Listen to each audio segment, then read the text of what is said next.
Bienvenidos a este reportaje titulado El Vencedor, una victoria con heridas invisibles.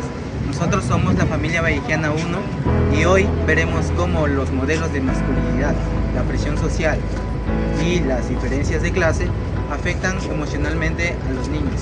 Esta historia no solo revela una realidad pasada, sino que también permite reflexionar sobre los conflictos que aún persisten en nuestra sociedad. Agradecemos la guía y acompañamiento del docente José Manuel Sandoval Peña. El cuento El Vencedor trata de dos escolares, Juncos, un niño pobre y descalzo, y Cancio, de familia acomodada. El enfrentamiento se da fuera de la escuela, seguido por un grupo de compañeros que animan y apuestan. Aunque al inicio Cancio lleva la ventaja, Juncos se recupera y logra vencerlo. Sin embargo, tras su victoria, lejos de celebrar, Juncos se pone a llorar. El relato muestra cómo la violencia, la presión social y la desigualdad marcan profundamente a los niños, dejando en evidencia que incluso el vencedor puede sentirse derrotado por dentro. El Vencedor es un cuento del autor peruano César Vallejo, escrito en 1935 y publicado posteriormente en 1967. El título es irónico, pues la victoria no representa un verdadero triunfo. Vallejo denuncia la violencia escolar como la presión social y los estereotipos de la masculinidad. El cuento también refleja cómo las diferencias de clases influyen en el comportamiento de ciertos niños. En la sociedad actual se sigue asociando la fuerza y la victoria con el éxito masculino, una idea que se reproduce desde la infancia, mediante el conflicto y la presión social. ¿Es realmente un triunfo vencer por la fuerza cuando la violencia, la presión social y los estereotipos de masculinidad terminan anulando las emociones y la dignidad propia de vencer? El cuento demuestra que la violencia y los estereotipos de género impuestos desde la infancia pueden convertir a una aparente victoria en una experiencia emocionalmente devastadora, cuestionando así el verdadero significado de triunfo masculino. Para profundizar sobre el tema conversaremos con el experto en posgrado y abogado litigante y actualmente director ilustre de la Escuela de Abogados y docente de la UCB, el doctor Guitino Valderrama Elvis.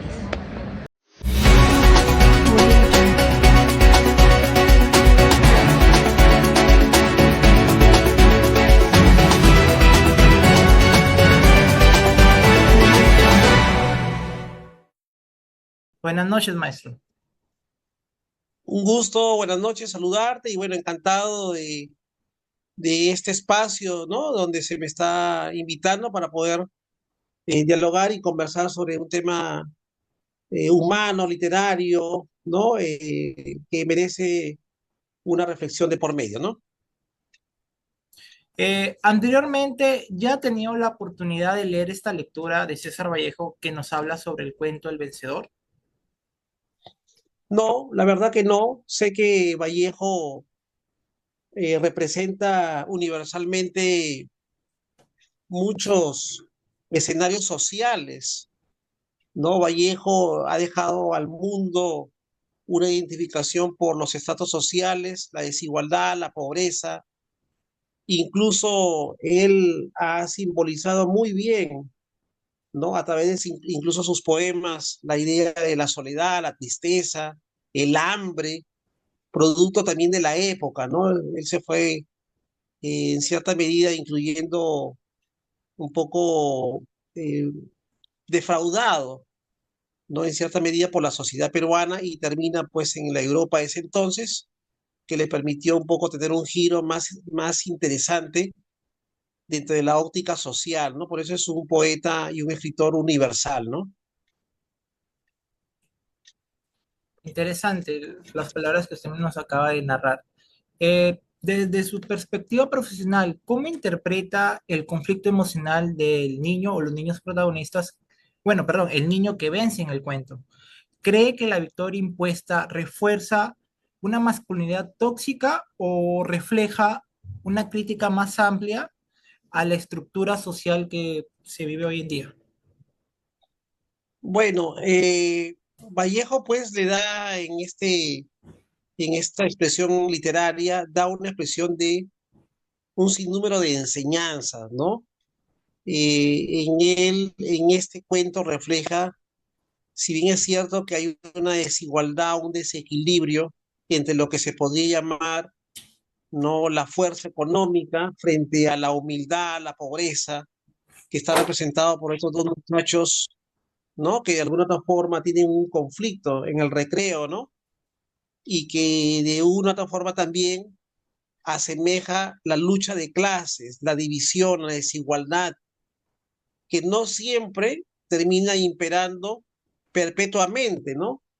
Se cree o se creía que la idea de doblegar la imposición económica frente a una persona, a un grupo de personas que son humildes, representa un patrón o un estereotipo que siempre nos tiene que dar resultado y no es así. Vallejo un poco como que genera una reflexión y trata un poco de profundizar que ese no es el camino, ¿no? Sin embargo, un poco jalado a mi vida y a la vida de muchos de los que hemos vivido en los 80, en el caso mío yo en los 80, parte de los 90, mi etapa de adolescente y juvenil, muy juvenil, ¿no? Aún recordamos, ¿no?, algo parecido en la vida escolar de que refleja Vallejo en su obra, cuando sí o sí tenías que pelearte en el colegio, ¿no? Pese a que de repente el contrincante podría doblegarte en un aspecto físico, económico, ¿no? Y entonces eso metafóricamente él lo ha representado muy bien, claro, en un escenario donde los ricos tienen que reunirse con ricos, los pobres tienen que reunirse con pobres, y ahí hay una brecha y una separación donde cada uno vive enfrentado, ¿no? Cosa que hoy día, obviamente, pues eso no merece ya una atención, al contrario, merece una inclusión y que de alguna otra forma la idea es que todos caminen en el avance de sus posibilidades, en el avance de su crecimiento, ¿no? Que es lo que al final la obra genera como una especie de reflexión, ¿no? Interesante. Eh, Vamos con otra pregunta un poco más interesante. ¿Qué efectos psicológicos y educativos podría provocar en un niño una experiencia como la narrada anteriormente, en especial el protagonista, ¿no? Eh, Especialmente el protagonista vive en un entorno donde la violencia es vista como algo normal. ¿Usted qué puede opinar al respecto? Que no siempre es el camino, ¿no? No olvidemos que la Europa es entonces, el mundo es entonces, donde Vallejo escribe en los 30, 1930, 1940, ¿no? Porque esta obra es póstuma, ¿no? Es una etapa donde la humanidad y el mundo está tratando de entenderse. Tan es así que para ese entonces se ha vivido ya en Europa una primera y segunda guerra mundial. Entonces, ahí hay una mirada un poco también al horizonte de la humanidad en ese entonces, que de luego no es el camino. Tan es así que después de la Segunda Guerra Mundial, la ONU, ya en los 60, en los 50 y tantos, 60, ¿no? También le da una visión mundial de que no siempre hay que enfrentar o no siempre hay que apostar por la parte bélica. No, la guerra no necesariamente nos da un resultado de positividad o de siempre vencimiento, ¿no? En una guerra puede aparentemente haber vencidos, pero también genera desigualdad, pobreza, ¿no? Y eso es lo que la ONU, ya hablando en líneas mayores, ha marcado la idea de la paz como ese camino donde los pueblos, las naciones, un poco deberían integrarse y solidarizarse. Los países más poderosos, de nada sirve que tengan tanta riqueza si vemos que al otro lado del horizonte hay mucha pobreza. Entonces, un poco como con esa mirada, tal vez Vallejo ha querido generar una reflexión al lector de la época y a las generaciones venideras. Por eso es que esta obra hay que verla más por ese lado, que no siempre la violencia le va a dar un resultado positivo a la humanidad, a los niños, a los jóvenes, y que la educación debe terminar siendo el resultado positivo de antes de buscar lo que se buscó con estos niños en el recreo, ¿no? Un tema más conciliatorio, armonioso de integración, ¿no? Que es lo que al final él trata de darle ese contexto ya como parte concluyente, ¿no? Claro, y yo me incluyo porque en todas las generaciones de la vida, creo que hasta usted ha vivido eso en el colegio, al mucho en el colegio, ¿no? Universidad no creo, Ujú. pero igual se ve. Y yo también lo he vivido, ¿no? Estando en la primaria, hasta en secundaria. Pero a las finales, yo como autocrítica siento que a veces quizás de venir de una familia poco mejor acomodada, a veces vemos a las personas de una clase menor o una clase, por no decirles criminalmente, más baja, como que si nosotros fuésemos los bacanes, ¿no? Los que pues, somos lo máximo y que ellos los tenemos que ver por lo bajo.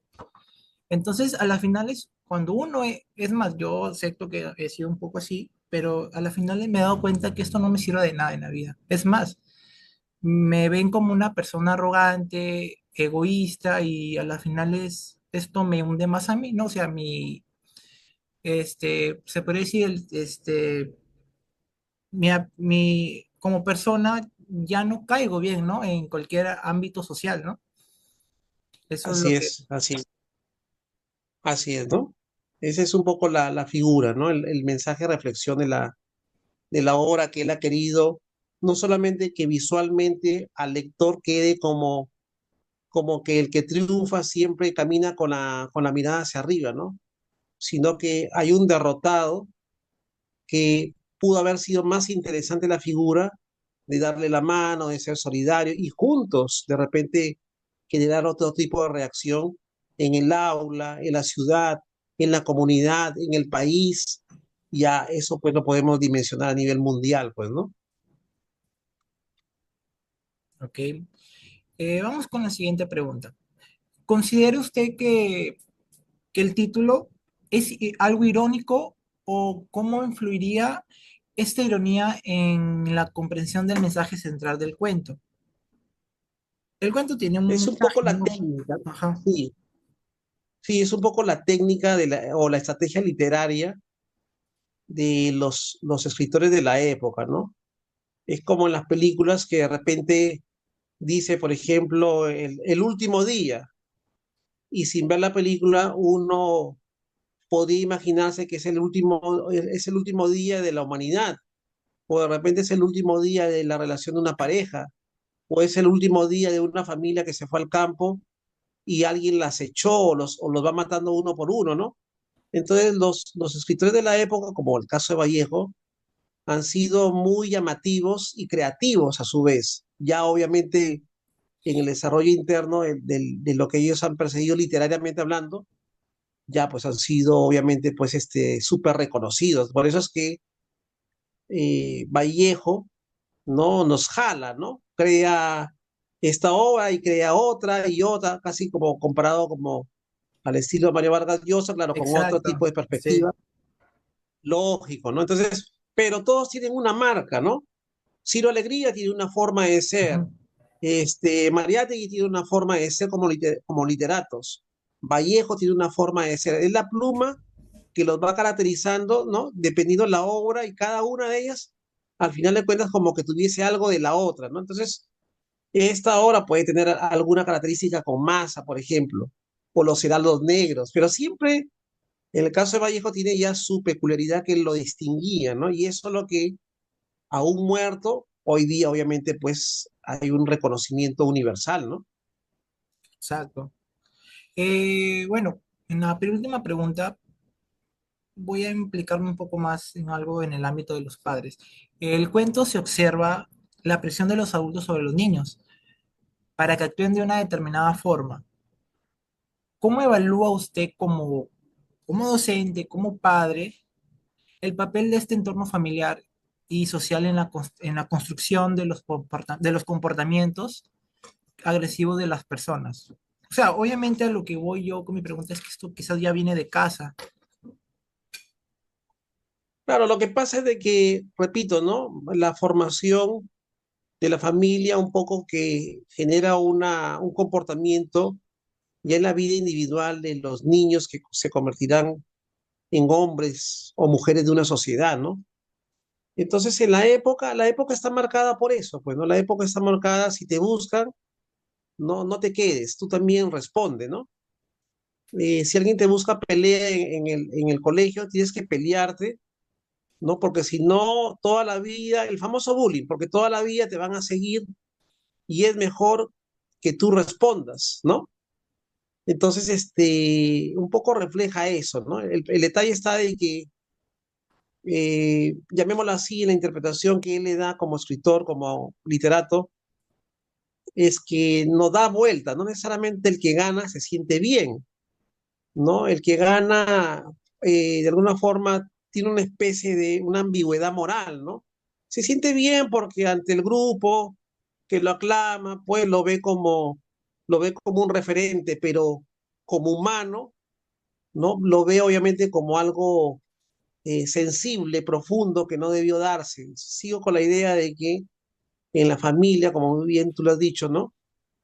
Si hay la posibilidad de conciliar o hacer la paz, a veces suena mucho mejor que el que las partes salgan heridas, ¿no?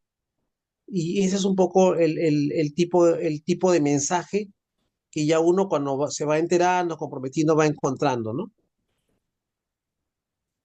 Bueno, en muchos contextos escolares se sigue reproduciendo los roles de género que premian la fuerza como, o la agresividad en los varones, o sea, nosotros como varones, ya seamos niños o jóvenes, desde su campo profesional.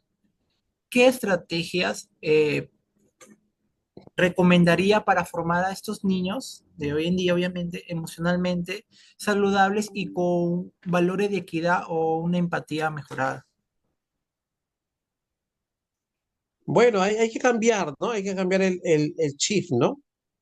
Hoy día estamos viviendo una guerra que lo vemos a la distancia, pero que como peruano no puede ser ese paradigma o reflejo a seguir, ¿no? Vemos ahí Estados Unidos que está de por medio, Irán, está también Israel y también está la guerra tecnológica, ¿no? Pese a que se pensaba que ya se había superado, ¿no? La idea conflictiva de los países, vemos que lamentablemente el mundo aún no ha superado todo eso. Entonces, llamémoslo así, los pocos avances que se había dado o los esfuerzos que se había dado por crear una humanidad un poco más pacífica y de más solidaridad, aún sigue siendo una tarea pendiente. Con mucho más razón en ya cuestiones más personales, más familiares, creo que también sigue siendo una tarea pendiente. La universidad, desde luego, las universidades de por medio, las instituciones educativas, justamente están más llamadas a crear ese cambio, esa fuerza, esa reflexión en un mundo todavía aún dividido, ¿no? Entonces, este caos, esta violencia que vimos en el Perú, esta inseguridad, es algo parecido a lo que Vallejo ya reflejaba en su obra, ¿no? La lucha, entre comillas, de desigualdades. Pero la preocupación de todos nosotros es hasta qué medida todo esto resulta siendo o crea una respuesta a los ganadores. ¿Quién terminan siendo ganadores de todo esto, ¿no? Entonces, hay que mirar la obra más allá, ¿no?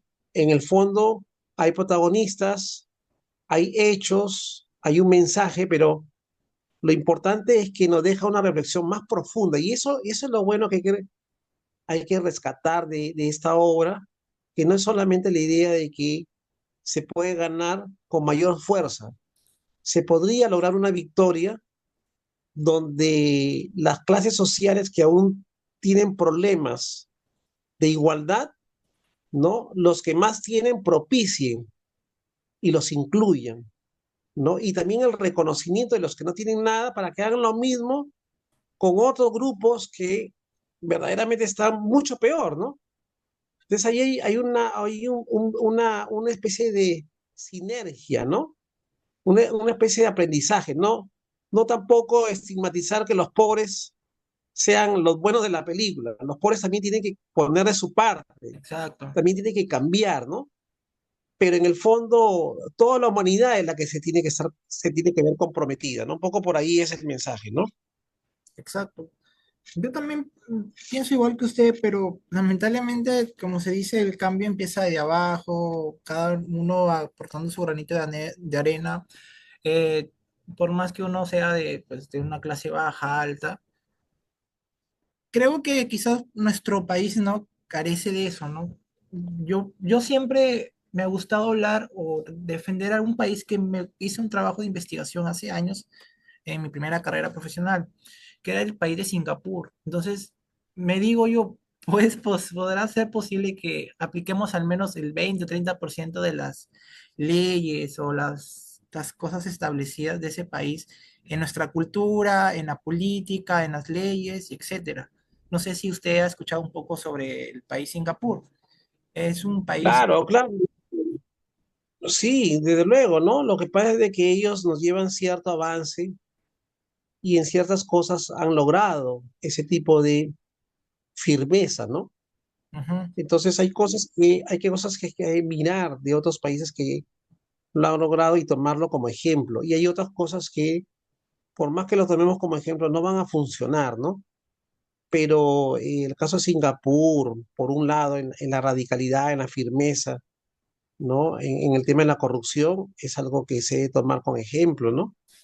En el caso de Finlandia, por ejemplo, en el campo educacional, también se debería tomar como ejemplo, ¿no? Y en muchos otros países que nos llevan mucho adelanto, también tomemos como ejemplo el sentido del despojo, el despojo en el sentido de la solidaridad, ¿no? En un país, en un país donde hay mucha pobreza como el nuestro, en un país donde hay alrededor de 10 millones de peruanos que no tienen un trabajo, me parece que es un insulto que una presidenta o un presidente de la República se sube el sueldo y ahorita esté más por encima de los 30.000 nuevos soles. Y no hablo por la presidenta de turno, hablo también por todo el aparato estatal, donde si queremos un Perú más equitativo, hay que también ceder. No estoy diciendo que no ganen un sueldo, pero hay que ceder para generar un equilibrio. Y eso también es una enseñanza que nos genera paz, ¿no? Entonces, el que está muy abajo ve pues al de arriba que no lo representa y por más que le dé la representatividad, no se ponen los zapatos.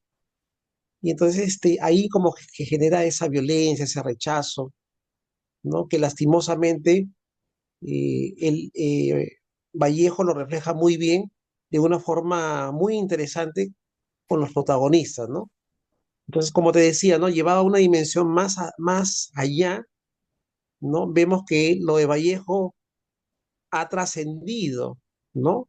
En una época donde sí era aparentemente normal ese tipo de situaciones, pero hoy por hoy, siglo XXI, si Vallejo volviese a resucitar, ¿no? Un poco como que ahí genera una especie generaría una especie de debate, de un poco de desazón y de defraudación, porque la intención del escritor es generar no solamente una atracción en lo que ha escrito, sino también generar una reflexión. Y esos han sido pues escritores que buscan ese sentido, ¿no? Esa finalidad, ¿no?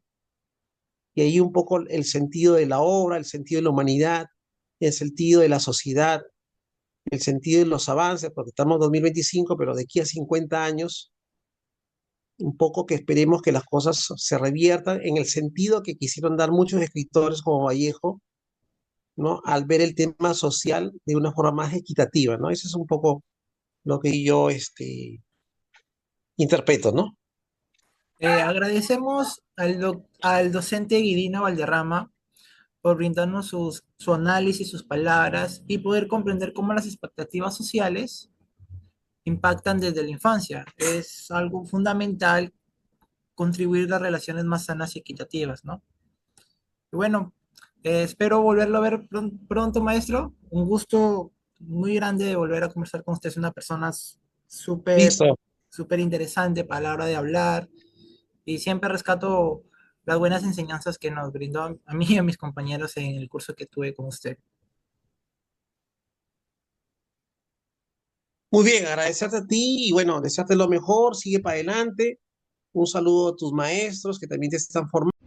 Agradecemos al doctor Guidino Valderrama Elvis por brindarnos su análisis. Comprender cómo las expectativas sociales impactan desde la infancia es fundamental para construir relaciones más sanas y equitativas. Bueno, el cuento El vencedor de César Vallejo critica cómo las ideas tradicionales sobre la masculinidad y las diferencias sociales influyen negativamente en los hombres, incluso quienes parecen ser beneficiados desde la infancia. Se impone un modelo violento que obliga a los niños a ser fuertes, pelear y reprimir sus emociones. A través del personaje Junco, Vallejo muestra que estas presiones sociales causan daño emocional y que la violencia afecta a todos, tanto a los que pierden como a los que se ven forzados a ganar.